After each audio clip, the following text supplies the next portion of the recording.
Va a votare il 22?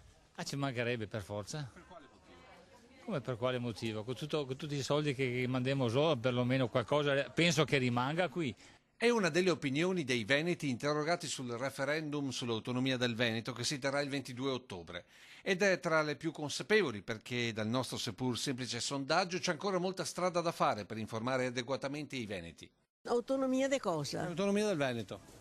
Ma no, ma no, cosa vuoi che faccia? Fa schifo da solo, dai. Tra chi pare essere informato sembra non esserci però grande volontà di esprimersi. Non ho approfondito e quindi prima di dare una risposta, ecco, è un tema che voglio approfondire. Potrebbe essere una roba positiva.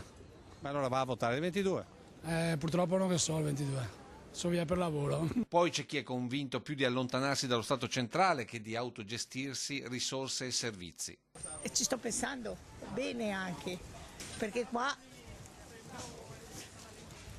è un po' troppo, sto Stato è un po' troppo... Bisogna firmare, bisogna passare, bisogna vivere l'indipendenza. Nel nostro campione c'è chi poi è consapevole della scelta. Beh, io andrò a votare per l'autonomia, per l'indipendenza, beh, quella è un'altra cosa, io mi sento prima di tutto italiana, però l'autonomia del Veneto penso sarebbe una cosa positiva. L'autonomia vuol dire far per conto suo, insomma. Sì, d'accordo o contrario? Sì, ma che non passa, no, di sicuro.